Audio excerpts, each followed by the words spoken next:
urgente necessidade do homem agônico do século 21. Quando eu construí aqui esse título, eu queria colocar em relevo algumas questões, Queria falar de uma certa urgência. Quando se diz a urgente necessidade do homem agônico, nós temos primeiramente a ideia de que existe algo imediato de que nós precisamos. Ou seja, nós não podemos mais ignorar o fato de que o homem de todos os tempos, não somente o homem do século 21, mas o homem de todos os tempos, desde o Éden, daqui a pouco eu traçarei um panorama da história da humanidade, em breves palavras para os irmãos, mas o fato é que o homem carrega no seu coração uma grande angústia.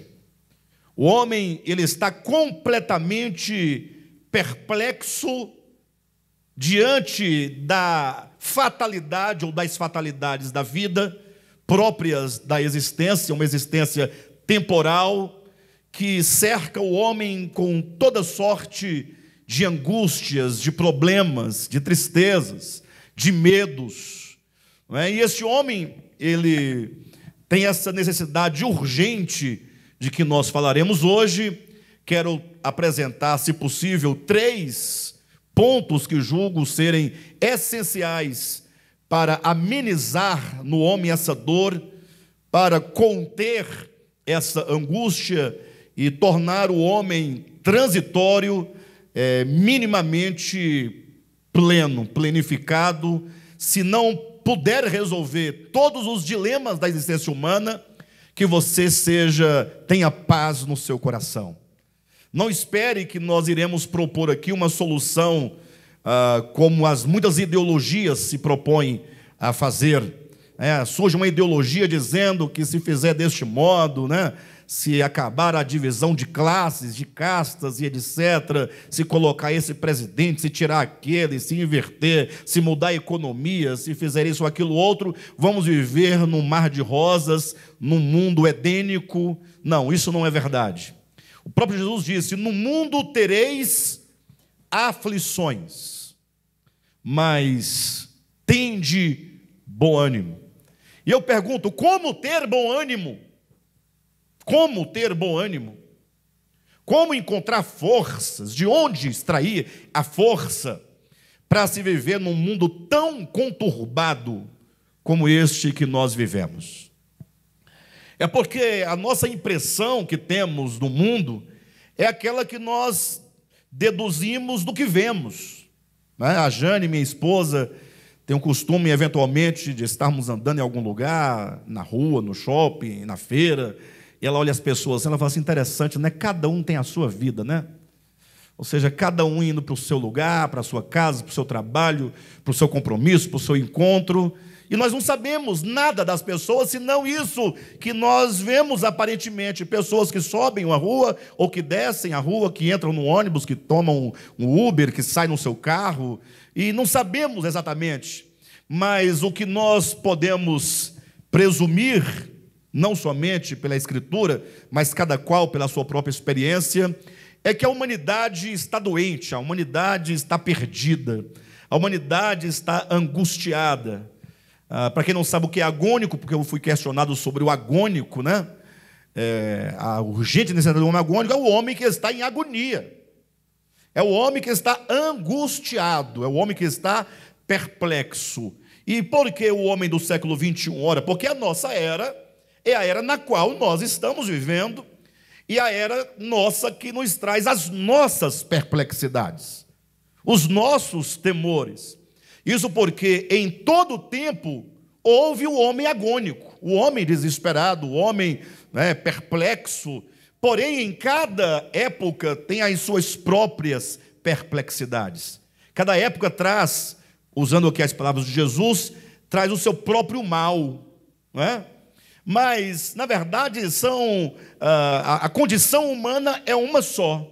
Falamos essa noite de um mesmo e único homem que vive o mesmo drama existencial e que só muda a experiência das formas como esse mal se apresenta na curva do devir humano.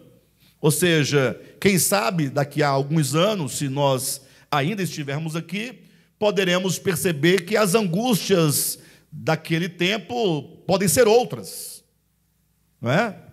Mas, por isso, queremos dirigir a nossa palavra especificamente ao homem agônico do nosso século. Como eu dizia, o homem é o mesmo, a humanidade tem a mesma dificuldade e só muda mesmo a forma como esse mal se apresenta.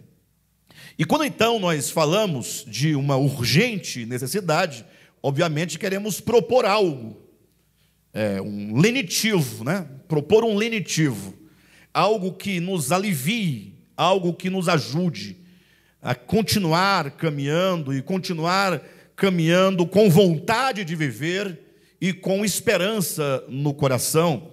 Mas para nós podermos encontrar alguma coisa que seja um verdadeiro lenitivo, nós precisamos encontrar a causa dessa perplexidade e dessa angústia humana. Precisamos encontrar a causa. Porque se nós ficarmos apenas usando paliativos, nós não resolveremos o problema. A pessoa está angustiada, ela fala, hoje eu vou encher a cara de cachaça, de cerveja. Ela vai encher a cara, vai ficar um pouco alegre, vai dançar, nunca dançou na vida, mas dança, porque só tomou 10 latas de cerveja, começa a dançar, né? Aí começa a rir demais, aí já conta um caos, conta outro, etc. Mas depois passa, e aí me parece que a angústia aumenta.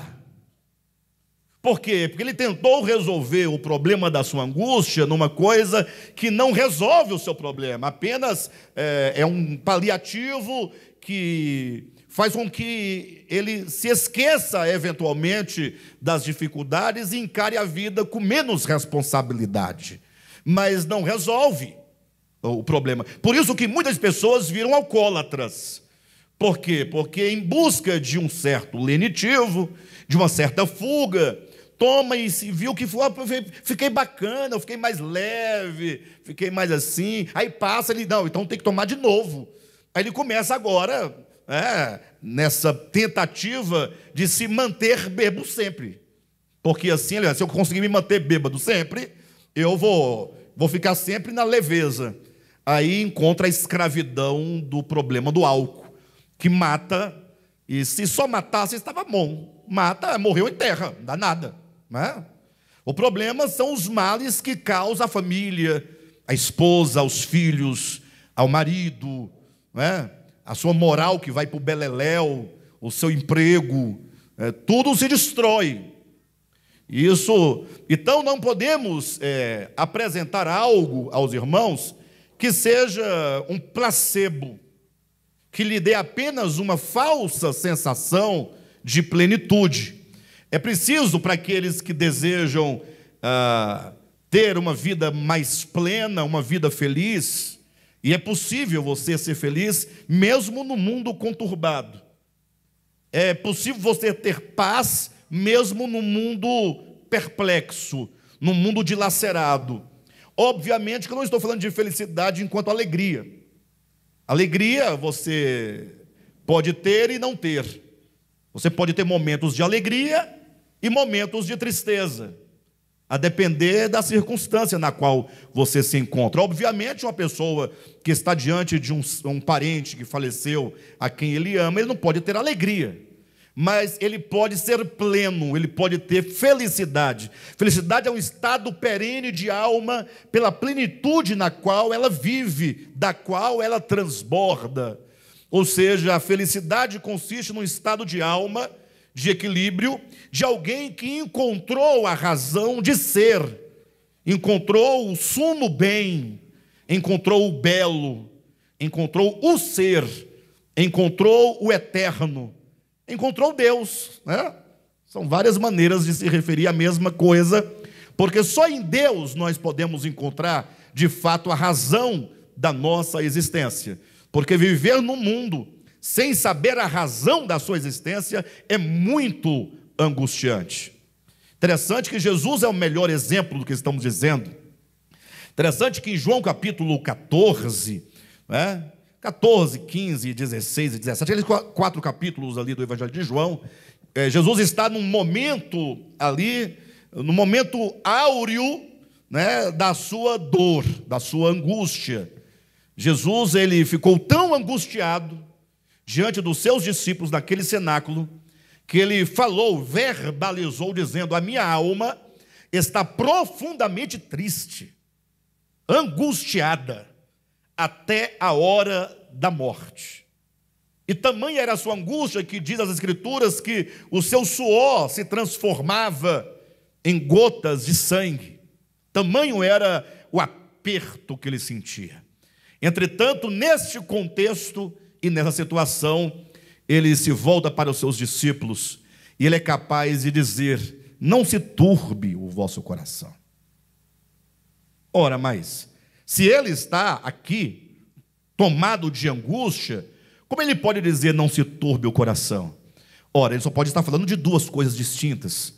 Ele está falando de um sentimento temporal que você cultiva no coração, pela interpretação que você tem das coisas, e ele fala de um sentimento maior, superior, que é eterno, que é perene. Por isso ele diz aos seus discípulos, naquela circunstância de maior pressão e tensão que ele viveu sobre a terra, ele disse: deixo-vos a minha paz eu vos dou. Não dou-la como o mundo a dá, né? Porque a paz deste mundo é uma paz falsa, fingida, mentirosa, é um placebo. Então é possível, sim, no mundo conturbado, nós termos paz e termos felicidade, apesar das adversidades e das tristezas. E é essa paz perene, e é essa felicidade perene que eu quero apresentar aos irmãos essa noite. Eu quero oferecê-las aos irmãos como sendo o único remédio capaz de curar o homem da sua angústia. E para tanto, eu dizia que é preciso que nós encontremos, portanto, a causa da perplexidade humana, a origem, porque aí você vai tratar esse mal na raiz. E as Escrituras nos deixam claramente, diante dos olhos, através das suas histórias inspiradas, que as Escrituras contêm histórias de alguns homens, não é? Que são histórias inspiradas e cujo propósito é nos fazer entender não exatamente aquele personagem, não é? Mas entender o homem. Nunca leia a Bíblia tomando as personagens pelas personagens. Eu sei tudo sobre Daniel, aí começa a contar. Não, isso é bobagem. Saber sobre Daniel não serve para nada absolutamente. Agora, entender por que a história de Daniel, daquela personagem, se encontra nas Escrituras, estando ele ali apenas para que você se veja refletido, positivo ou negativamente, neste ou naquele personagem, é o objetivo. Então, podemos observar na Escritura alguns nomes que nos mostram como que a construção de uma linha em que a humanidade foi se desenvolvendo até chegar no estágio no qual ela se encontra. Nós temos o primeiro caso, Gênesis capítulo 3, capítulo 2 e 3. Imaginem aquele casal que nós conhecemos por Adão e Eva. Ali você precisa olhar para esse casal e não trazer ou levantar qualquer questionamento do nível histórico. Porque você tem que entender que aquele casal está ali para representar a humanidade, representar o começo da humanidade. De modo que quando nós olhamos para Adão e Eva, precisamos ver cada um de nós ali, porque ali vai mostrando como que nós chegamos ao estágio em que nós estamos. Imagine um casal, a Escritura mostra que Deus os criou ali, o criou no jardim, e o pôs no jardim chamado Jardim do Éden. O que nos interessa nesse relato até então é apenas você ter a ideia clara de que Deus criou o homem para ter felicidade, para ter prazer, para ter satisfação. Afinal, Deus os coloca onde? No Éden. Éden significa satisfação, prazer.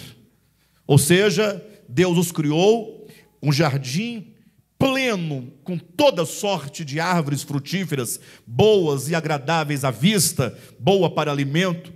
Ou seja, ali o homem, ele gozava de todas as coisas boas necessárias, e da própria presença de Deus, como diz no livro de Gênesis, que na viração do dia, né, Deus vinha a eles.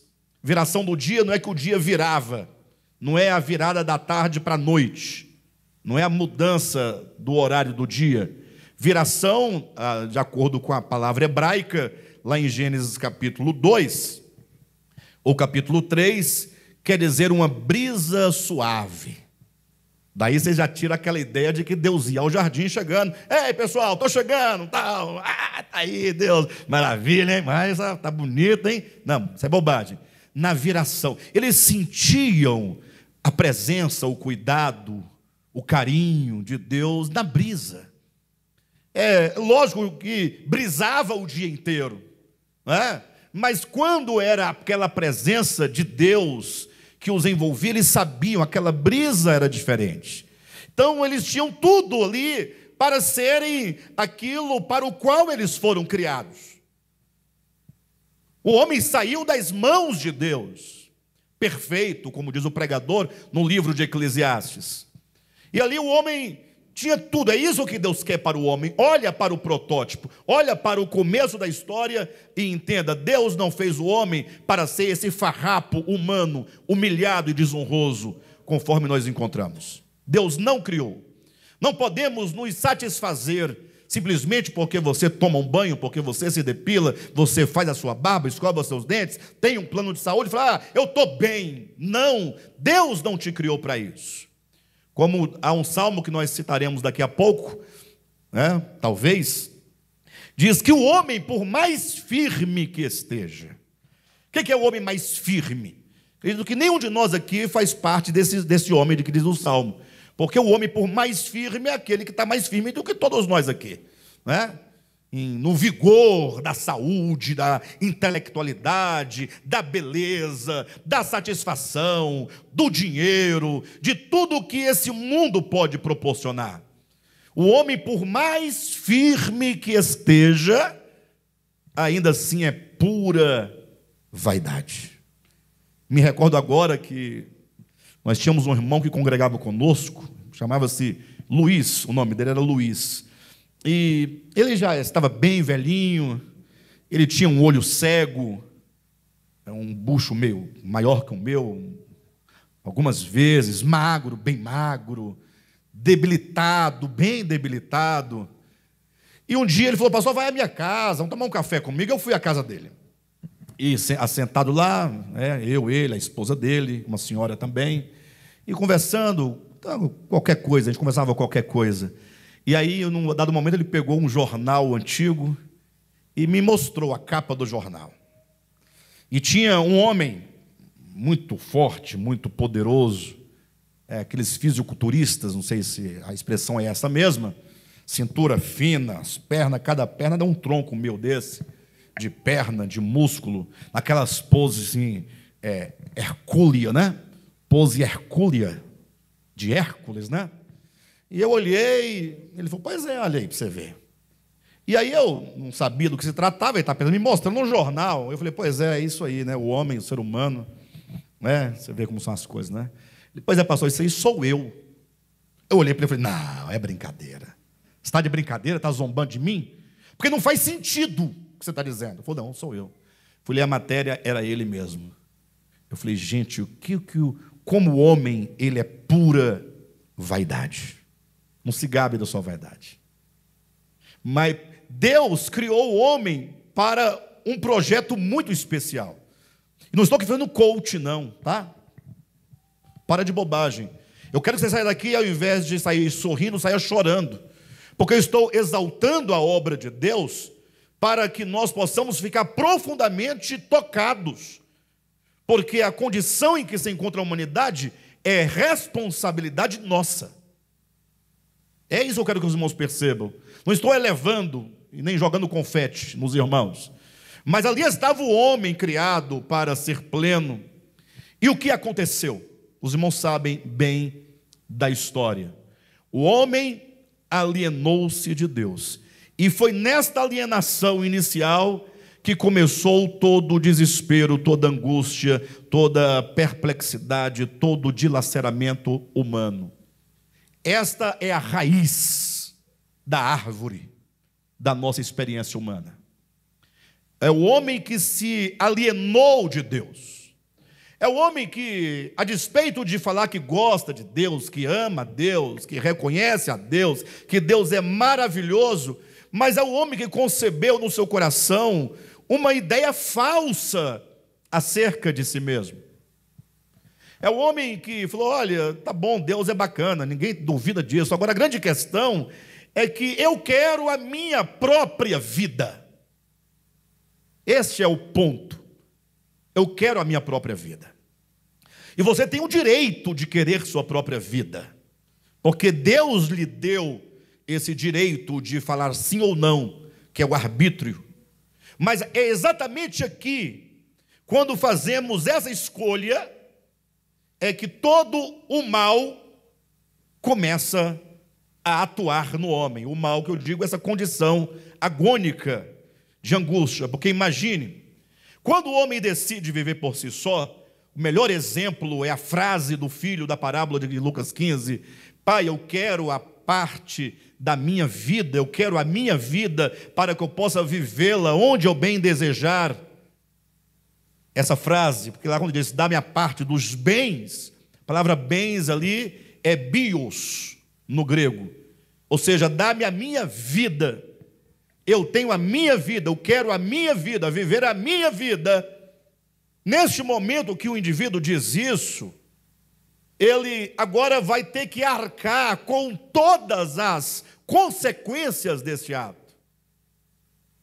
Porque, imagine, quando o homem se alienou de Deus, em Gênesis capítulo 3, é interessante como que no hebraico se diz, né, quando você lê na sua Bíblia, é certo que morrereis, se o homem comer do fruto da árvore do conhecimento, é certo que morrereis, não está lá desse jeito? Tá? Se você lê no hebraico, diz assim, morrendo, morrereis. Então toma essa frase, morrendo, morrereis. Morrendo fala de todo um processo, ou seja, o homem entra em processo de morte, mas não entra em processo de morte física, ainda que seja verdadeiro isso, ou seja, o corpo começa a se declinar, mas sobretudo o que é mais visível é que ele começa a morrer espiritualmente e começa a morrer psiquicamente. Porque agora, o quadro que se nos abre lá em Gênesis capítulo 3, é o homem saindo ali do Éden. Né? Moisés, ou a tradição, diz que o homem foi expulso do Éden. Mas não pense que Deus expulsou o homem do Éden. Qual o pai que expulsa um filho de casa? Jesus não disse isso? Se vós que sois maus, sabeis dar boas dádivas aos vossos filhos. Imagine o Pai Celestial. Pastor, mas a minha Bíblia diz que Deus expulsou. Não, é porque é a sua leitura que está condicionada à religião fabricada pelos homens, que fabricam seus próprios deuses. Ali quer dizer que aquela decisão do homem de viver alienado é o impedimento, é o fator que o obriga e o expele de toda satisfação, de todo gozo e de toda segurança. O jardim representa esse cuidado divino. E agora o homem que diz, eu não quero viver em Deus, nem por Deus, nem para Deus, ele próprio se priva. Então esse expulsar, essa força que o impele para fora dessa região, dessa atmosfera de paz, de amor, de carinho, de cuidado, de abundância, esse expulsar não é uma obra divina. Então o texto de Moisés, como é um texto arcaico, e é um texto que não podia ser visto de outra maneira naquele tempo. Hoje nós temos, depois de Gênesis, temos Êxodo, Levítico, Números, Deuteronômio, Josué, Juízes, Ruth, Samuel, Mateus, Marcos, Lucas, até Apocalipse, para poder ler o Gênesis. A ideia é então que a sua decisão o expele. E agora você tem esse quadro e você precisa olhar para esse quadro e falar: espera aí, e agora? Olha a condição do homem. Tome a figura literalmente. Literalmente. Porque o mundo não era como o mundo atual, cheio de outras pessoas, de prédios e de tudo mais, e de instituições e de meios de sobrevivência e de tudo. Toma a figura para você entender o que nasce no coração humano. Imagine só a primeira noite de Adão e Eva fora do jardim. Tome a figura, entenda o que eu estou dizendo, para você imaginar a cena árida. E agora o que eles vivem e como eles vivem agora num mundo sem o Éden, num mundo sem Deus. Essa é a figura, essa é a ideia. E agora esse homem, ele se angustia muito mais por dois motivos. E só o homem pode ter essa angústia, nenhum animal pode ter essa angústia. Só o homem pode ter essa angústia, porque só o homem tem passado e futuro. Já dizia Santo Agostinho que o passado e o futuro são os tempos da alma. Você observou que o único momento e o tempo que existe é sempre um agora? Ah, pessoal, mas ontem foi passado, né? Mas ontem era um agora. Lá você estava no seu agora. Essa ideia de passado e de futuro são os tempos, e Santo Agostinho acertou, acredito, quando ele os definiu como sendo os tempos da alma, os tempos que só existem na sua psique. São dois tempos que atormentam os homens. São os tempos que geram essa perplexidade, essa angústia que, imagina, Adão e Eva tiveram naquela primeira noite fora do Éden, que é o passado que traz consigo a culpa. Os homens andam cheios de culpa. E ele fica sempre falando: por que que eu fiz daquela maneira? Por que que eu agi daquela maneira? E aí ele fica sempre remoendo a sua história, construindo na sua psique um filme de longa-metragem, ali tentando mudar as cenas, se eu fizesse desse jeito, daquele outro jeito. O fato é que você não pode mudar aquilo que não existe mais. O passado traz consigo a culpa, a angústia da culpa.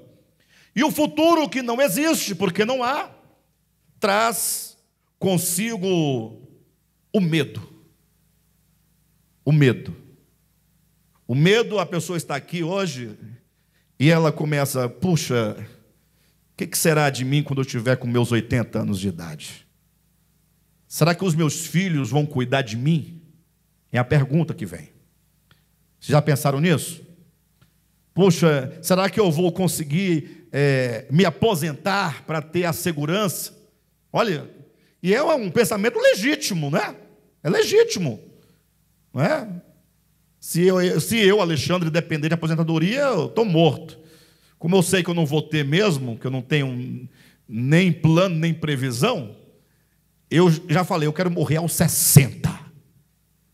Hã? Porque resolve um tanto de outros problemas, gente. O que vocês vão querer com um velho que perdeu a voz, perdeu a habilidade, perdeu o juízo, todo mijado? Quem quer um pastor todo mijado? Mas vocês estão rindo, mas ninguém está falando aqui uma bobagem. É uma verdade. Eu só sou prestável para vocês enquanto a minha voz estiver como um chofar. Lembrou? Aqui o irmão Neto fala que a minha voz é como um chofar. Gostei da figura porque o chofar convocava a congregação, né? Mas é um fato. Mas, Alexandre à parte, o futuro nos traz medo. Agora há pouco a minha irmã falou de uma pessoa conhecida nossa que faleceu agora, essa semana. Pessoa nova, né? Quando eu falo nova, é relativamente nova, né? Nova não era. Mas todos nós somos relativamente novos. Mas ninguém espera que amanhã eu esteja morto. Você já pensou na sua morte? Quem já pensou na sua morte? Ah, mãezinha, para cima de mim, mãezinha. Não, mãezinha, na igreja não é lugar de mentir, mãezinha. A mãezinha. Mas deve estar pensando mesmo, ela tem razão, ela está começando a pensar, né, mãezinha? Ah, tá, pensa tanto que pede para não morrer. Não, eu digo assim, pensar na morte. A morte está aí do seu lado agora. Dentro de você, inclusive. Está aí doida para te secar. Comer seu fígado, seu rim. Tudo. Você já pensou como será a sua passagem? Tudo isso gera no homem o quê? Medo. O homem do século XXI é um homem que anda amedrontado, fugindo da morte.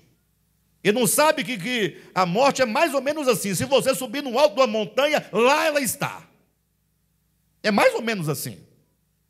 Não estou comparando com Deus, mas a verdade é que todos nós somos finitos e, portanto, você dela não escapará. Lembrei de uma piada muito boa, mas em outro momento eu conto que é a piada do careca e do cabeludo.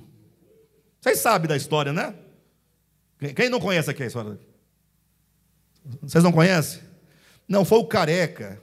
Não, era o cabeludo.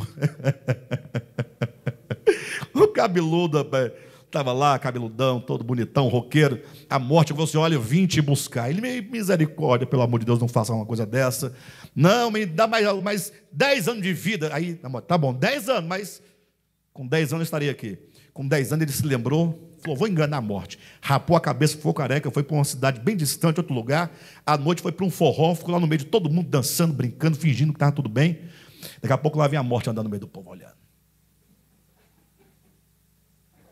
E ele, misericórdia. Ai, vai, Valdeir, vai. E ele fala, não, mas ela não vai me reconhecer. Não vai. Eu mudei tudo, até a sobrancelha eu tirei. Ficar com cara de boneca. E a morte foi andando, foi chegando perto dele. De longe ela olhava para ele olhava para ela sorria. E ele, não, mas a morte é porque a morte é assim mesmo, mas ela não vai reconhecer. Ela chegou bem pertinho, falou, e tudo bem com o senhor?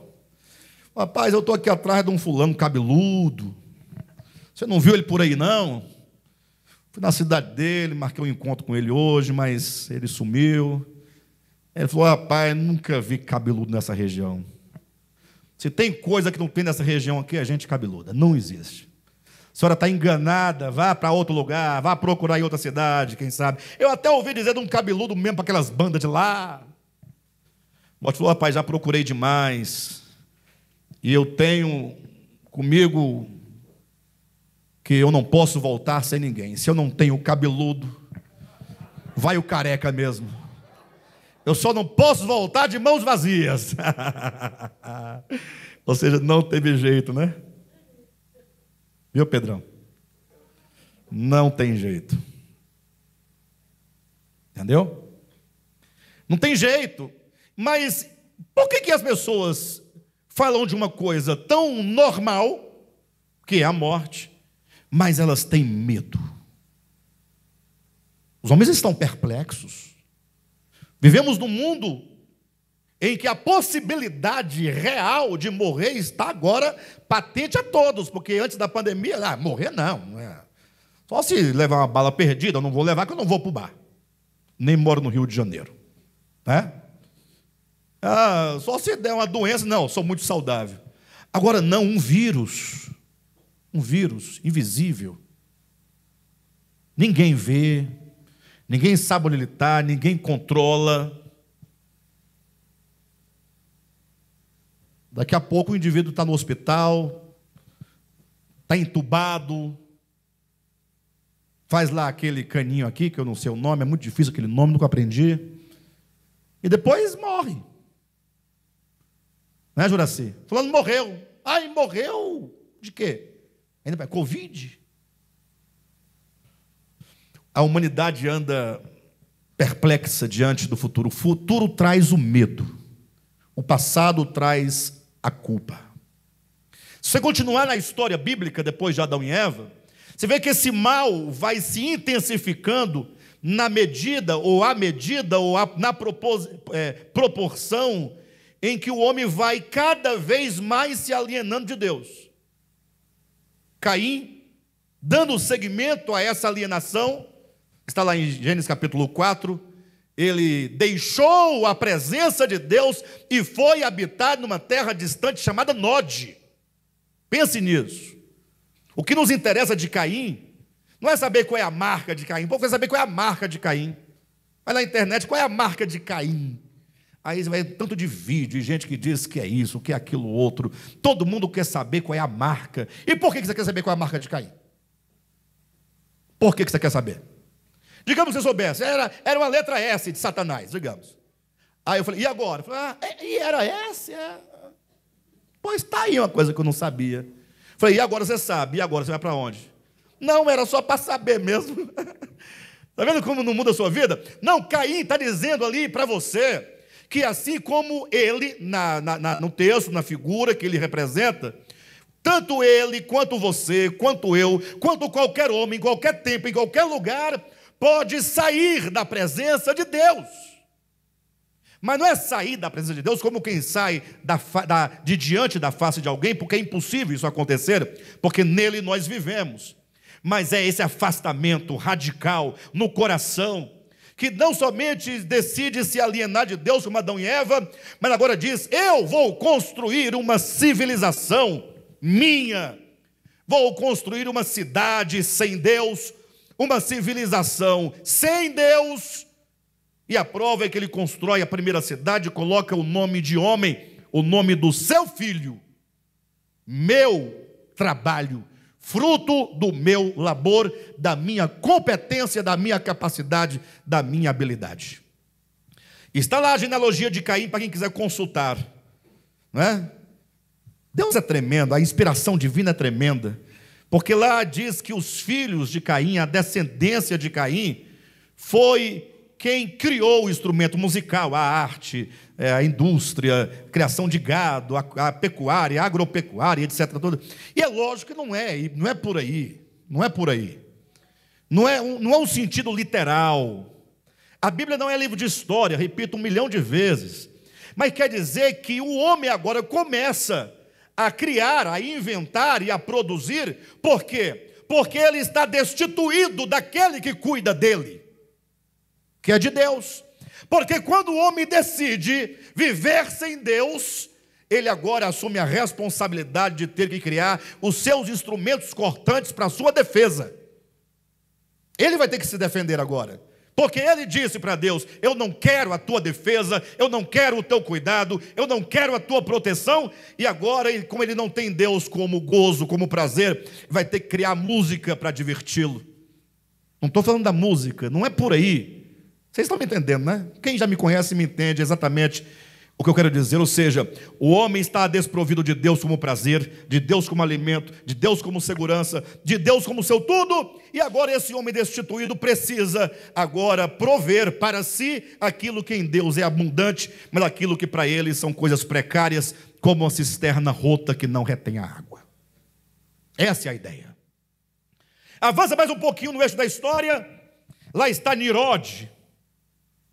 E agora o coração arrogante de Nimrod na Torre de Babel não somente vai seguindo a alienação de Adão e Eva, e nem o criar para si uma civilização sem Deus, mas agora chega ao ponto, na sua arrogância, de desafiar a Deus, de tornar Deus agora o seu eterno inimigo.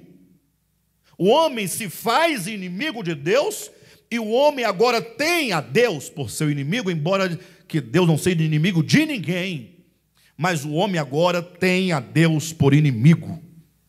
Sabe quando você tem um inimigo e você, ou melhor, alguém que tem você por inimigo, mas você não é inimigo daquela pessoa? Uma pessoa te odeia e para ela você é inimiga. Você entende? E ali então nós temos esses 3 momentos bíblicos que mostram a raiz, o caule e os galhos, os apêndices dessa grande árvore de angústia da humanidade. Como ser feliz, ser pleno sem Deus? Essa é a pergunta. Eu sei que tem aqueles que dizem que Deus não existe.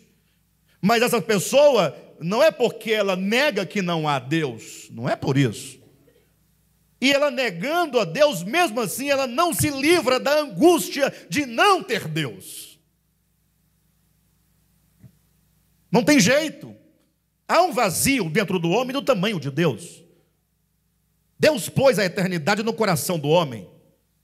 O homem foi criado para buscar a Deus. Então, todo o problema do homem tem a sua raiz aqui, nesses 3 episódios que eu citei para os irmãos. Mas aí Deus envia a solução.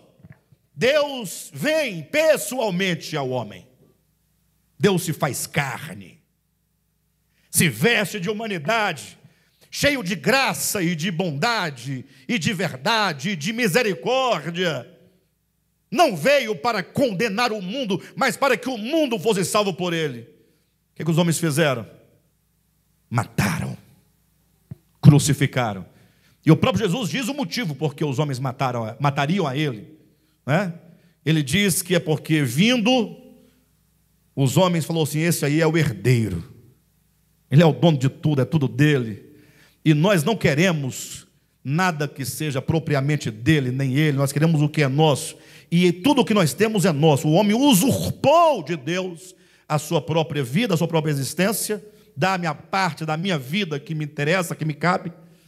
E agora então ele pensa que esse homem, esse herdeiro, veio nos saquear. E aí agora, tendo a Cristo por inimigo, mataram a Jesus. E depois da morte de Jesus em diante, a morte de Cristo ficou como um aguilhão. Talvez a maneira mais interessante de colocar aqui é como um espinho na carne. Sabe quando você tem um espinho, uma ferpa de vidro, de madeira, aí você está ali, onde você toca dói, né? É o indivíduo que foi ao médico e falou: médico, eu estou todo dolorido. Ele foi: não sei, onde eu toco dói. Todo lugar dói. O médico falou: mas não é possível. Não. Toca na unha, dói. O médico falou: deixa eu ver seu dedo aqui. Ele falou: não é onde você toca, é o dedo que você toca e dói. Dói no dedo. Para lembrar o homem, está sempre lembrando o homem. Depois da morte de Cristo ficou como que uma dúvida, uma coisa. A morte de Cristo gerou no homem uma maior perplexidade agora. Porque agora o povo fica pensando: e aí, será que é, não é? E se nós fizemos isso mesmo, e como é que é? E se ele é o Filho de Deus? E a humanidade foi seguindo, eu estou tomando de Caim, passando pela morte de Cristo, até que chegou no século 20, quando mais um homem se levanta à semelhança de Nimrod. Só que agora ele funciona mais como um profeta do que como um articulador. Embora ele seja um articulador filosófico, perverso, mas quando ele bradou e declarou: Deus não existe, ou melhor, desculpe-me, Deus está morto, né? Nietzsche declarou isso. Ele estava como que fazendo uma leitura da história, como quem dissesse: olha, Deus esteve presente na história da humanidade, desde sempre, na história. Porque sempre houve, a despeito da alienação do homem em relação a Deus, sempre houve o homem religioso, que falava em Deus e criava deuses e acreditava em Deus. Mas quando Nietzsche chega aqui agora, na pós-modernidade, ele olha, ele fala: olha, eu estou vendo um sintoma deste homem pós-moderno. O sintoma de que Deus, para essa geração daqui em diante, não servirá mais para nada, e Deus não fará parte mais da vida dessas pessoas. Ele estava falando exatamente o que está em Apocalipse 3, é a condição da igreja de Laodiceia, que se diz rica e abastada, e julga não precisar de coisa alguma e não sabe que é pobre, cega, nua e miserável. Mas agora Nietzsche diz, olha, Deus está morto. E agora ele toma a sua própria filosofia como um martelo. Ele próprio define essa figura, o martelar da filosofia, para destruir tudo que é Deus e forma de Deus e crença em Deus, e qualquer coisa que se passe com a ideia de Deus. Não exatamente como divindade, mas qualquer coisa que seja uma projeção, que seja uma solução, a que ele chamava de mera utopia. Bem, Nietzsche à parte, o fato é que a história toda é marcada, e nós vivemos nesta era, em que Deus está morto. Ah, pastor, Deus não está morto, ele está vivo. É lógico que ele não está vivo. Ah, pastor, como assim? Ele está morto? Viver e morrer não está para Deus. Ele é a própria vida. Deus não morre. Você não pode conferir a palavra morte a Deus. Quem morreu na cruz foi Jesus. Deus não pode morrer. A vida não morre. Então Deus não está morto. Por quê? Porque não funciona para Deus. A ideia é antifilosófica. Agora, para o homem, a pergunta é: Deus faz parte da vida humana? Ah, da minha faz. Mas Deus faz parte da sua vida em que sentido? Ele é apenas um dos seus objetos que você lustra todos os dias? Ou ele é o Senhor da sua vida? Essa é a pergunta. Os crentes se gabam de falar, de são salvos, etc e tal, que o outro está perdido, só eles estão salvos, mas Paulo declara, por inspiração do Espírito Santo, por conhecimento de Deus, dizendo, aquele que confessar a Jesus como Senhor, não é aquele que carrega Jesus no peito, no crucifixo, que faz o sinal da cruz, que frequenta uma igreja, não. É aquele que confessa, e confessar não é simplesmente dizer. Confessar vem do coração, vem de verdade, das entranhas, do seu íntimo, do seu ser, de verdade, aquele que tem a Jesus Cristo como o Senhor da sua vida, que domina a sua vida, controla a sua vida, a quem você não somente presta culto, mas a quem você obedece, a quem você segue. Aquele que se ele falar, Pedro, hoje você não vai ao trabalho, vai ficar em casa. Você fala, sim, Senhor, ficarei em casa. É aquele que se der meia-noite, 2 da manhã, Pedro, levanta e vai. Sim, Senhor, já estou indo. Porque os crentes já não perguntam nada para Deus. Nada. Tiago fala na sua epístola, daquele homem tolo que diz, amanhã ou depois eu viajarei para tal cidade, ficarei 2 anos, terei negócios. Ele fala, essa arrogância, Tiago chama de arrogância, é maligna. Por que maligna? Porque quando você começa a fazer todos os seus planos, todos, ter filhos, se casar, ter filhos, trabalhar, qual emprego, qual empresa, que dia, que lugar, onde morar, onde viver, o que fazer, o que não fazer, nós não colocamos Deus na nossa vida. Nós temos a nossa vida. Essa é a verdade. E Deus? Não, Deus é um objeto de culto e de adoração, que eu presto meu culto, minha homenagem, como eu quero, e Ele não tem nada absolutamente a ver com a minha vida. Ou não? Ou seja, Ele tem ou não tem um papel fundamental em nossa vida? É a pergunta. Temos que pensar sobre isso. Não temos mais tempo de vir para os cultos para ficar sentado, dormindo. Dormindo não é dormindo, não, é dormindo porque você não está aqui. Você vem porque tem que ir, o pastor vai encher o saco, vai mandar mensagem, vai falar, o pastor vai... Então não, porque é a tradição, é o costume, eu vou para a igreja desde sempre, aos domingos, tem que ir. Não, para com isso.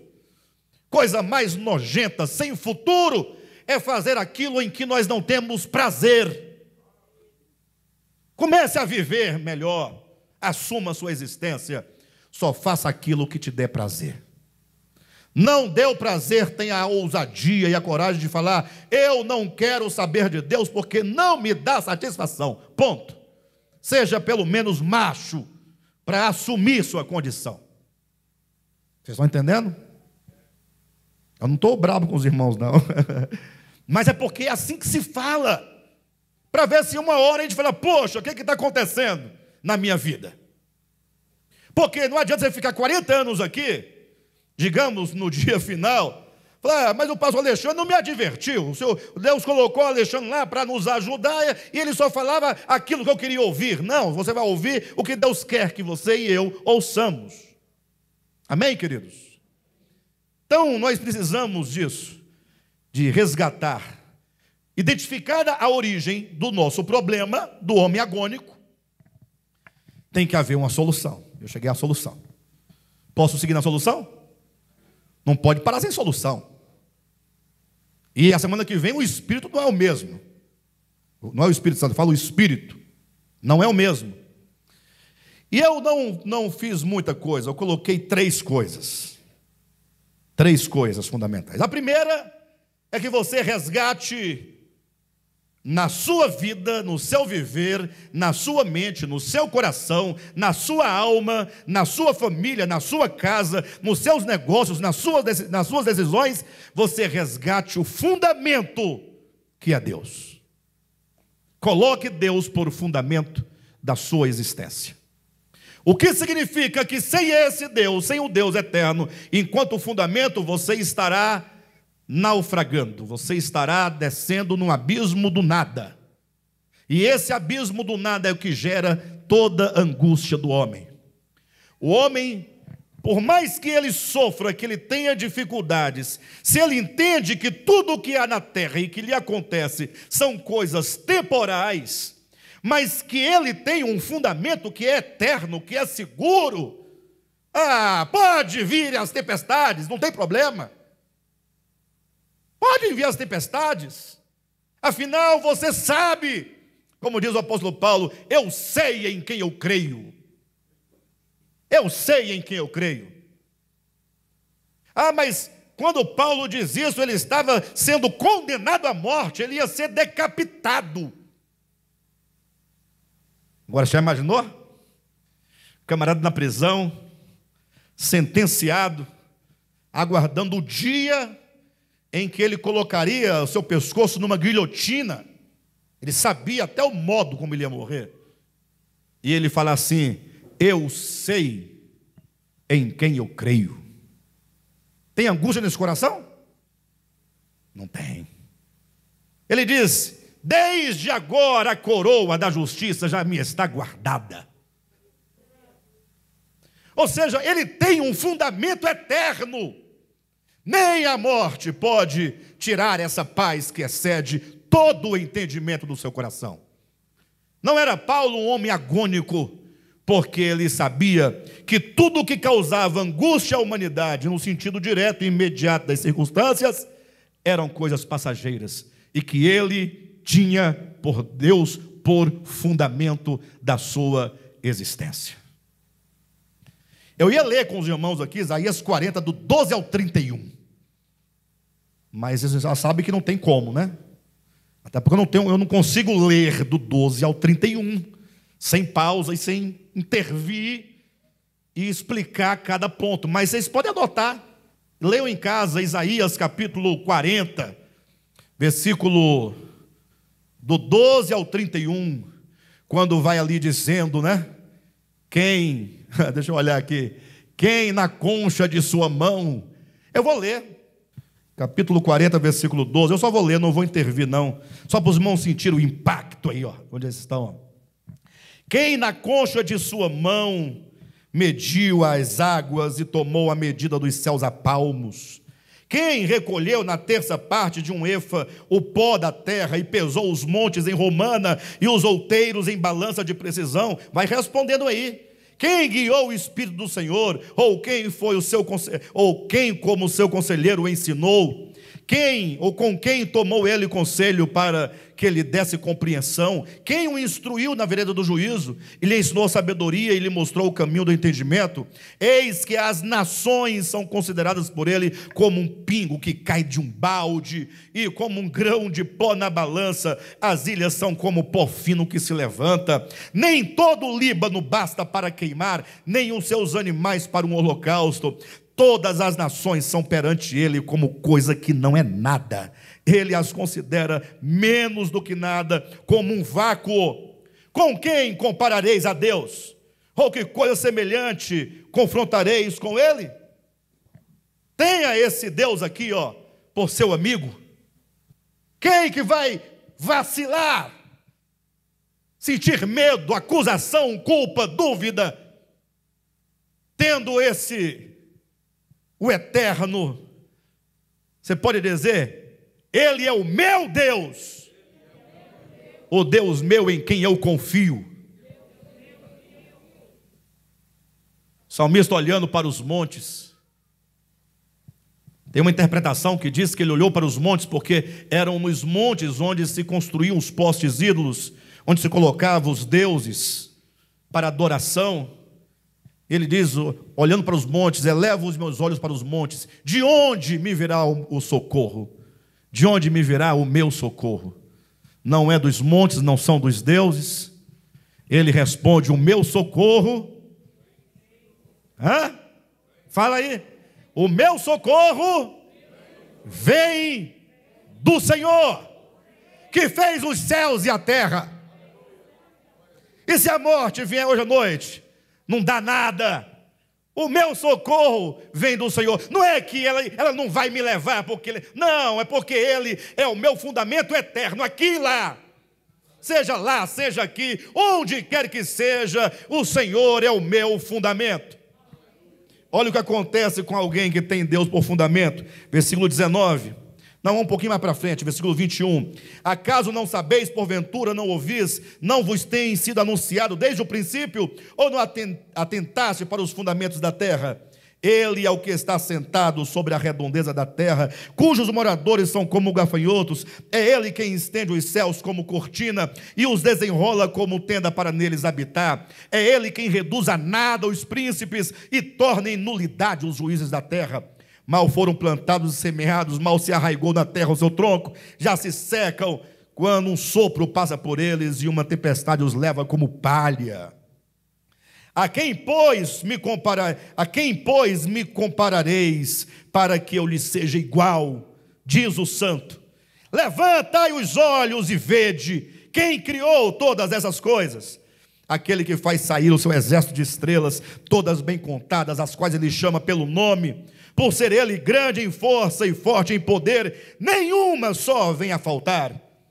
Porque, pois, dizes, ó Alexandre? Porque, pois, dizes, ó Josué? Porque, pois, dizes, ó Rosirene, Juraci, Júlia, Silvia, Andresa? Coloca seu nome aí, Cícero. Coloca o seu nome aí. Por quê? Versículo 27. Porque, pois, dizes e falas, o meu caminho está encoberto ao Senhor, e o meu direito passa despercebido ao meu Deus? Não sabes, não ouviste que o eterno Deus, o Senhor, o Criador dos fins da terra, nem se cansa, nem se fatiga? Não se pode esquadrinhar o seu entendimento. Ele faz forte ao cansado e multiplica as forças ao que não tem nenhum vigor.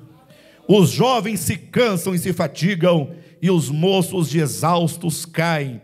Mas os que esperam no Senhor renovam as suas forças, sobem com asas como águias, correm e não se cansam, caminham e não se fatigam. Eita, que maravilha! E eu estou com medo de congregar. Não faz sentido. O nosso discurso não faz sentido algum. Professamos o Deus Todo-Poderoso, mas para ir adorar ao nosso Deus Todo-Poderoso com os nossos irmãos, eu tenho medo. Talvez o nosso Deus seja mesmo Baal. E ainda é muito. porque os adoradores de Baal são mais corajosos do que nós. Não estou dizendo para ninguém desafiar a realidade da existência. Estou falando para ter um pouquinho mais de fé, um pouquinho mais de determinação, de coragem. A segunda coisa, além de ter Deus por fundamento, é ter em Cristo a sua esperança. Por que você está com medo de morrer? Não, numa boa. Alguém falou, Alexandre gosta muito de falar de morte, mas é lógico, das coisas banais são a mais importante de tudo. Eu não digo isso porque Deus não é banal, o único que não é banal é Deus. Todo o resto é banal. E, portanto, a morte de todas as banalidades é a mais importante. E nós negligenciamos a morte, porque não queremos tomar as decisões certas em razão da realidade da morte. Por que nós temos medo do futuro? A resposta talvez mais plausível seja: Jesus não é nossa esperança. Porque a esperança está para o futuro. Se eu tenho medo do futuro, o que me traz uma certa segurança quanto ao futuro, ainda que seja uma segurança meramente psíquica? É o Senhor ou é a minha aposentadoria?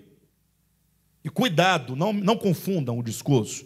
Eu não estou dizendo que você deva ser negligente com respeito à sua aposentadoria, tem nada a ver uma coisa com a outra. Eu estou dizendo questão de valores.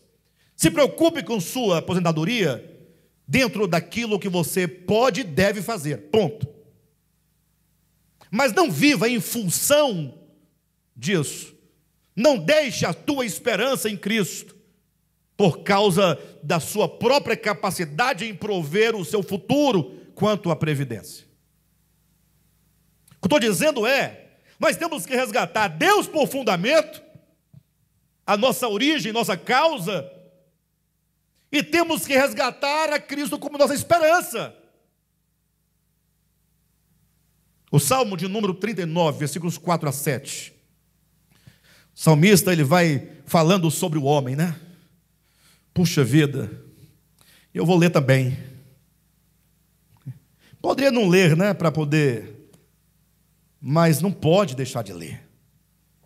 39, versículo 4 em diante. Pense bem no que o salmista está dizendo aqui. Dá-me a conhecer, Senhor, o meu fim. Ah, maravilha. É isso aqui que você tem que fazer. Dá-me, Senhor, a conhecer o meu fim, não quer dizer, Senhor, eu quero saber o dia da minha morte. Aí você espera que Deus diga, meu filho, no dia 27 de dezembro de 2022. Não é isso que ele está dizendo, que o texto está dizendo. Dá-me, Senhor, a reconhecer o meu fim e qual a soma dos meus dias. Ele quer dizer, Senhor, eu tenho um coração presunçoso. Senhor, o meu coração não considera que a minha vida é breve. O meu coração não considera que eu, por mais firme que eu esteja, eu sou frágil. Porque nós não consideramos o poder de Deus e nós consideramos um poder que nós não temos. Ou seja, os polos estão invertidos. Comece a confessar quem é Deus. Pega o Salmo de número 40, que nós lemos agora. Todo dia de manhã abre a janela, se não estiver chovendo. Olha para fora e começa a bradar o que está lá no Isaías 40. Comece a confessar, Deus é o Todo-Poderoso, o Criador de todas as coisas. Ele fez os céus e a terra, Ele é o meu fundamento, Ele é a minha força. Começa a declarar. Depois, no segundo momento da sua oração matinal, você pega o Salmo de número 39 e fala, Senhor, dá-me a conhecer o meu fim. Qual é a soma dos meus dias? Sabe para quê? Para que eu reconheça a minha fragilidade. Destes aos meus dias o cumprimento de alguns palmos, Diante da tua presença, o prazo da minha vida é nada. Na verdade, todo homem, por mais firme que esteja, é pura vaidade. Com efeito, passa o homem como uma sombra, em vão se inquieta, amontoa tesouros e não sabe quem os levará. E eu, Senhor, o que espero? Você pode perguntar para si mesmo isso? Andréia, o que você espera? Nada. Está esperando nada. Você está esperando a morte, as doenças, a velhice, a dor, o luto. Ou seja, humanamente falando, todos nós, o que tem diante de nós a acontecer? Todas essas adversidades. É bobagem você achar que não terão essas adversidades. Lógico que terão. A questão não é se terá ou não tal ou qual adversidade. A questão é como você estará diante das adversidades. Essa é a questão. Como você estará? O salmista está dizendo: olha, Senhor, eu preciso reconhecer que eu sou frágil, que o homem passa como uma sombra. Eu tenho que reconhecer, eu preciso de ter esse conhecimento e esse reconhecimento.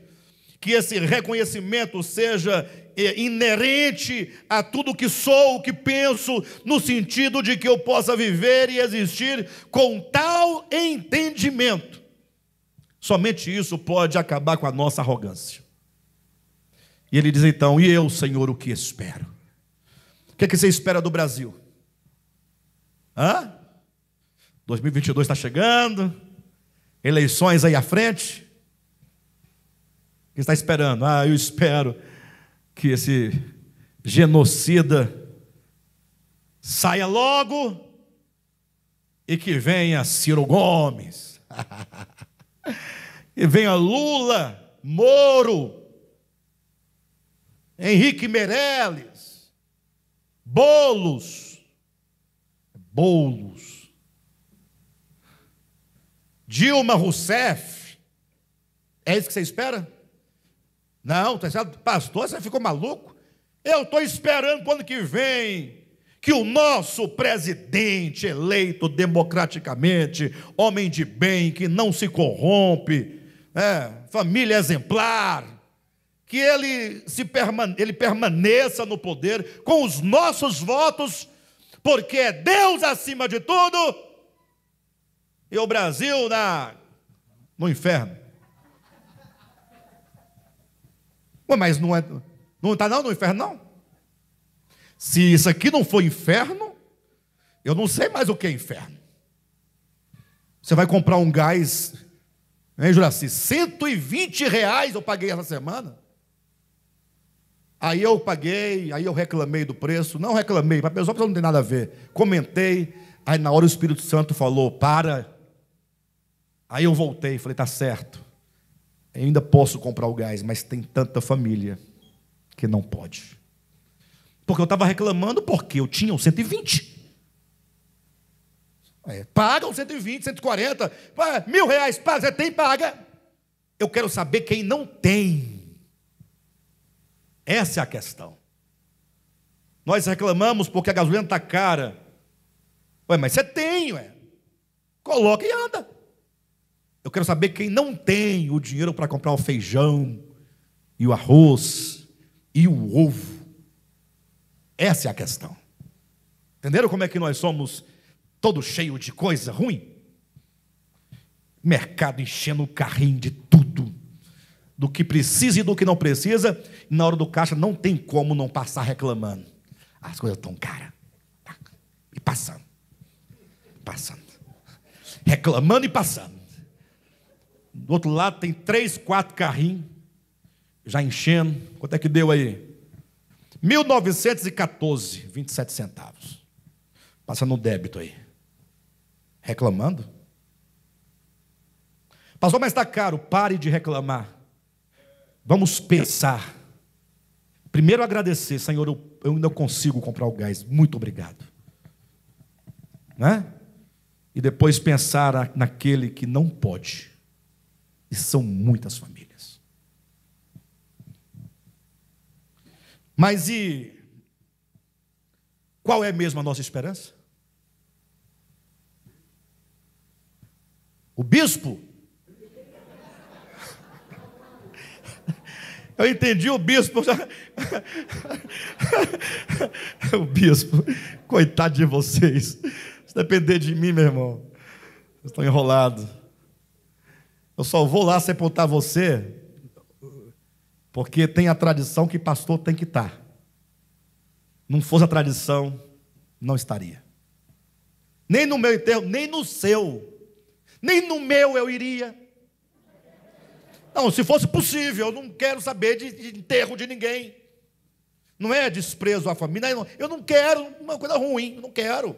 Eu vou porque tenho que ir. Já desse um irmão, eu liguei para o irmão, meio-dia, daqui. Irmão, como é que você está? Não, pois é, eu estou voltando do cemitério. Como assim? Estou te ligando, né, do cemitério? Foi meu pai morreu. Falei, você nem para me avisar? Falei, pai, mas eu não gosto de incomodar ninguém, eu não gosto, a morte do meu pai é um problema meu e dos meus irmãos. Nada a ver com você. Aí joga a morte para cima de vocês, você fica pesaroso, aí tem que falar uma palavra bonita, sempre tem que ter uma palavra, você nem tem palavra para dar para ninguém, e tem que falar a palavra. Então eu gosto de evitar essas coisas. Aí você tem que sair da sua casa, aí tem que ir lá, porque é o pai do fulano que morreu, vai lá, às vezes você não pode, não tal. Então eu não gosto, ele dizendo, eu não gosto de incomodar. Falei, fez bem. Fez bem porque você não gosta de incomodar e nem eu gosto de cemitério. Mas se algum de vocês morrerem, eu vou lá, viu, irmãos? E se precisar de mim, pode me chamar que eu vou de bom coração. Não gostar é uma coisa. Ir de bom coração é outra coisa. Sempre vou de bom coração. E com alegria. Não é alegria porque o outro morreu, não. Alegria por poder servir você. Mas gostar, não. Bobagem. E casamento também. Eu vou lá, com a maior alegria. Não foi, irmão Ciso? Mas não gosto. Eu acho aquilo uma bobagem. Perdoe, irmão Ciso. A filha do irmão Ciso se casou e eu fui lá. Foi bonito que só. Sim, eu fui de bom coração, com alegria. E vou quantas vezes for preciso. Mas não gosto. Eu acho uma bobagem. Eu acho. Não é Deus, nem a Bíblia, é eu. E se você gosta, parabéns. Dá nada. Dá nada. Eu vou gastar dinheiro com véu e grinalda. Para, gente. Para. Bem, mas se não é o presidente acima de Deus e debaixo do povo, o que é a nossa esperança? O que é a nossa esperança?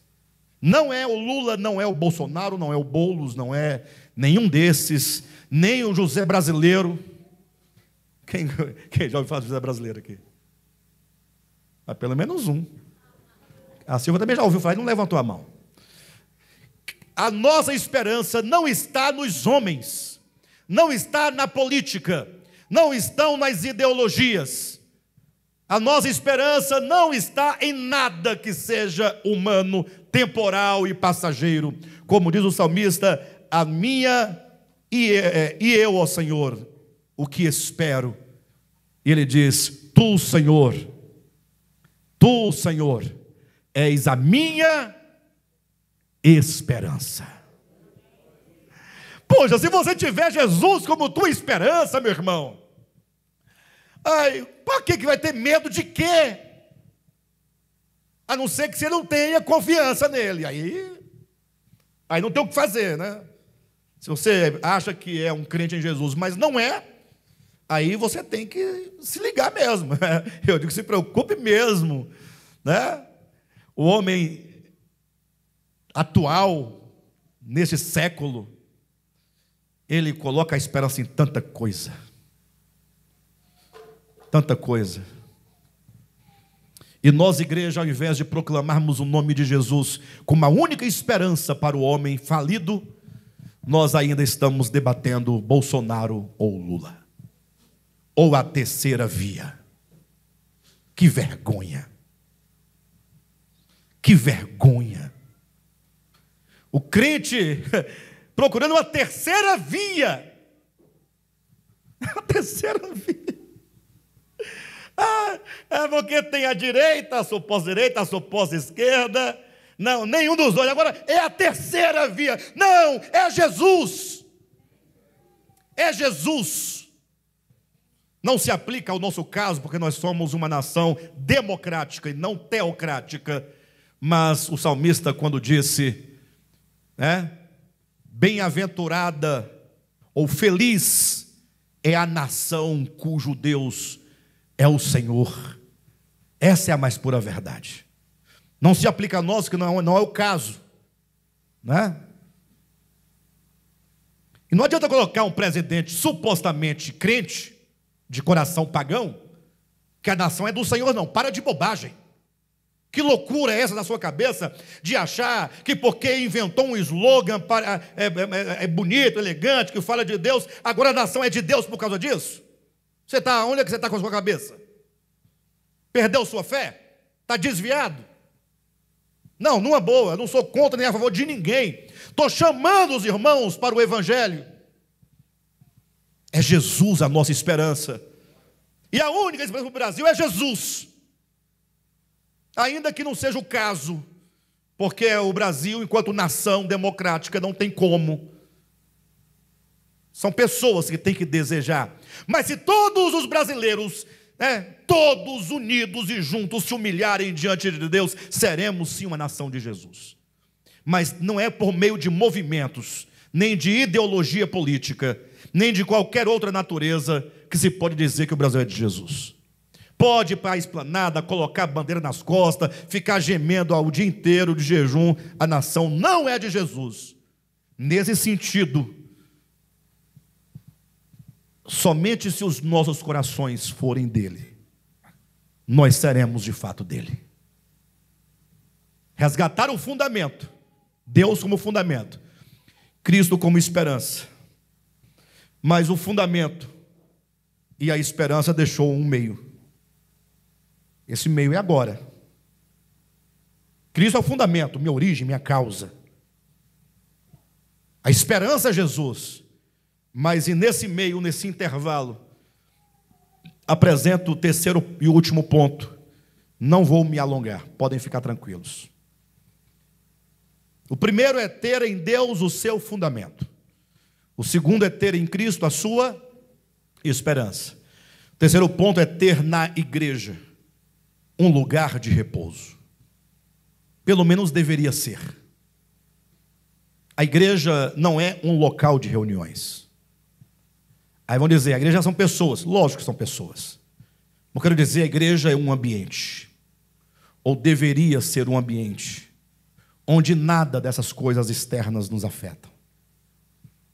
A igreja é o lugar, não físico, é o lugar espiritual, é um lugar no coração, em que todos nós nos encontramos no mesmo espírito, com a mesma alma, em comunhão verdadeira, em que quando estivermos nós reunidos enquanto igreja, nós tenhamos um interstício, tenhamos um ambiente onde tudo que nos ocupa seja única e absolutamente Deus, a verdade, o Espírito Santo, a palavra, a comunhão.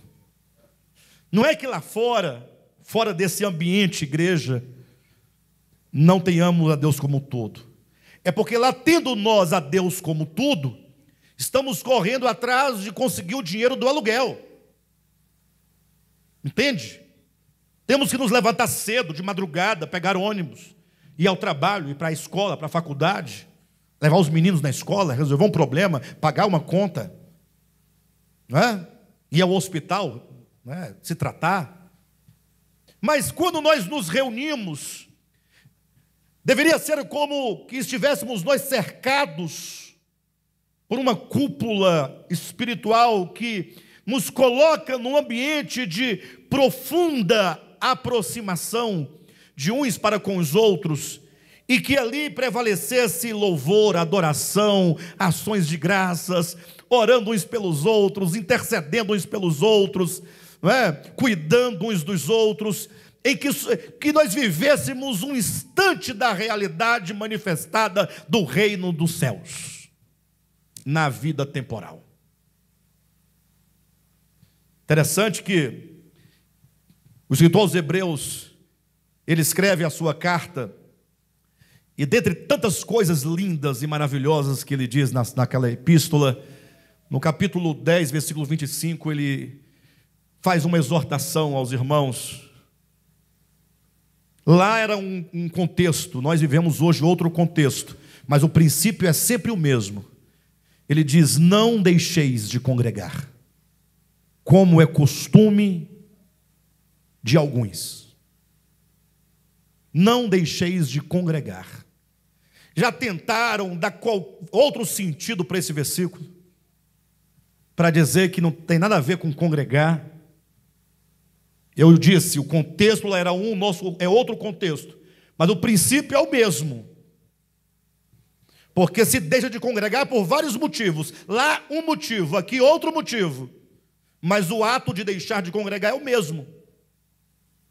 Eu mesmo já peguei esse versículo, já bati nele de todo lado. Entenda, bater no sentido de burilar o sentido para encontrar um outro significado. Porque quando alguém levanta uma dúvida sobre um texto, você não pode se negligenciar.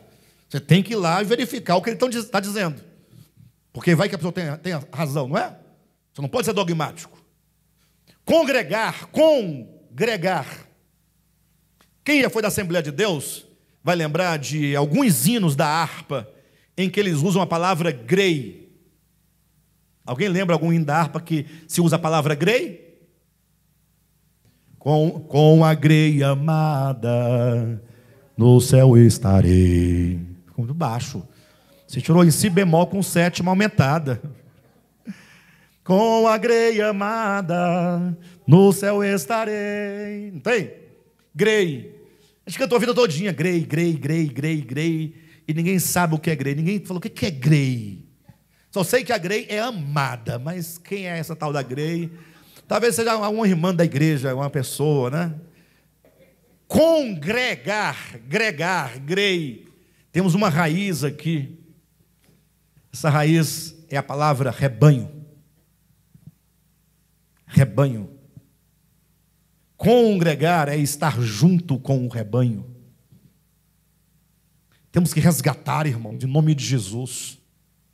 Achei bonito uma irmã essa semana falando comigo: pastor, vai ter evento final de ano, passagem de ano? Eu disse: eu acredito que não. Vai ser um meio de semana, muitos irmãos viajam. A irmã falou assim: pois é, eu prefiro estar na igreja do que estar correndo atrás do trio elétrico, cheio de gente de toda a categoria. Eu falei: mas é bom também correr atrás do trio elétrico de vez em quando, né? Provando a fé da irmã. Mas não, eu prefiro estar com os irmãos. Bom, mas isso é bom. Isso é bom. Não é que você está numa festinha seja ruim. É que é melhor estar com os irmãos. Essa foi a ideia. Essa é a ideia. É melhor estar com os irmãos. Puxa. Não é? Então o escritor aos Hebreus diz: não deixei de congregar, como é costume de alguns. Pastor, mas e aí? E aí que o Salmo 133 diz: ó, quão bom e quão suave é que os irmãos vivam em união. E aí vai dando aquele exemplo do monte, né? Do monte Hermon, que ali desce, né? A neblina, né? A chuva, a neve, e também o orvalho, e também diz de Arão, enquanto aquela figura sacerdotal, do óleo descendo sobre a cabeça, a barba, os vestidos. E eu sei que o Salmo se encerra dizendo: ali aonde? Ali onde os irmãos estão reunidos, estão unidos, estão tendo comunhão, estão desfrutando, estão nesse ambiente singular de graça, de manifestação intertícia do reino de Deus, aqui e agora. Ali ordena o Senhor a vida e a bênção. Vocês acreditam que quando a igreja se reúne, mas não é reunir igual os bois vão comer no coxo, não. é reunir no espírito do Evangelho, na base do nome de Jesus. Não é reunir em nome de Jesus como uma fórmula, estamos aqui em nome de Jesus. Não, são corações vinculados que creem no Evangelho, que creem no que Jesus, do que está em Hebreus capítulo 2, quando diz, o próprio Jesus dizendo: ó Pai, aqui estão todos os teus filhos, todos os que foram santificados. Aos Hebreus vai dizer, porque tanto o que santifica como os que são santificados, todos vêm de um só. E aí vem uma frase do Cristo de Deus dizendo: eu, Pai, cantarei louvores ao teu nome no meio da congregação. Eu não sei porquê, irmão, mas eu sou um ser humano barroco em movimento. Porque eu sou... Quem aqui me conhece um pouquinho mais do que a normalidade das reuniões da igreja, sabe que eu sou um ser humano extremamente cético. Quem sabe disso? Deixa eu ver a mão. Eu sou extremamente cético. Não acredito em quase nada. Quase nada. Quase nada. Ih, é tolice. Vai para lá, vai. Não adianta, eu não vou com conversa, nem por notícia, eu duvido da notícia. Não, mas aqui esse jornalista aqui, ele é bom. Ele fala: não quero saber. Eu sou cético, eu não gosto dessas coisas. Agora, quando eu acredito. Quando eu creio. É verdade. É verdade. Vocês vão duvidar da palavra de Jesus? Que diz: Pai, eu cantarei louvores ao teu nome no meio da congregação. E para que não fique dúvida o que é congregação, ele diz: no meio, entre os meus irmãos. Hebreus capítulo 2, versículo 10 a 13. Eu creio no aspecto divino da reunião. Não é do aspecto divino da liturgia, não me refiro à liturgia, a esses moldes, padrões que o ser humano inventa. Eu falo da comunhão, da reunião dos santos, a comunhão dos santos, a presença divina do Cristo de Deus. E aí eu posso falar, e você também pode falar sem medo de errar: Jesus é nosso irmão. Eu tenho 3 irmãos, meio sem futuro assim, mas são meus irmãos, né?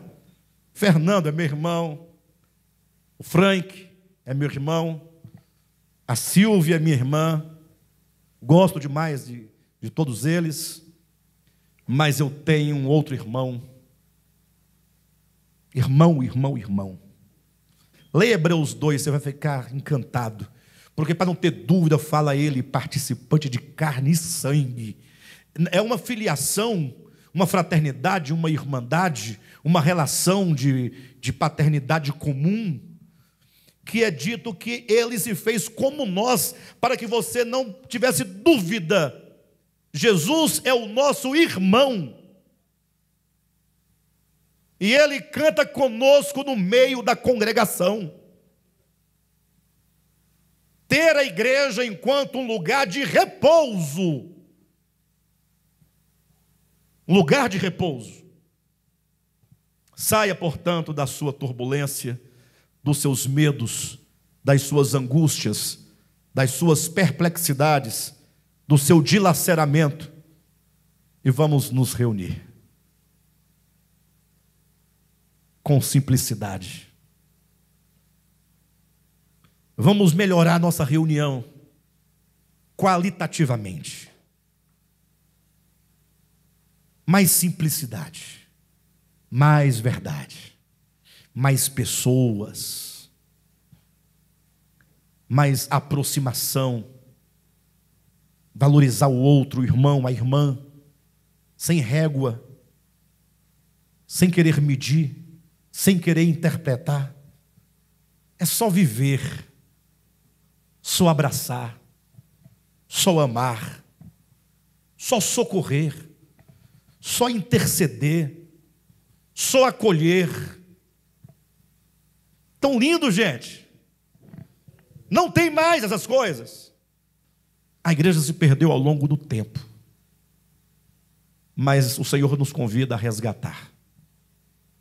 Eu quero resgatar. Amém? Ficam aí, portanto, essas 3 dicas. Ter a Deus como fundamento, Cristo como nossa esperança, a igreja como um lugar de repouso, como nosso lenitivo e como nosso remédio para as nossas angústias. Amém?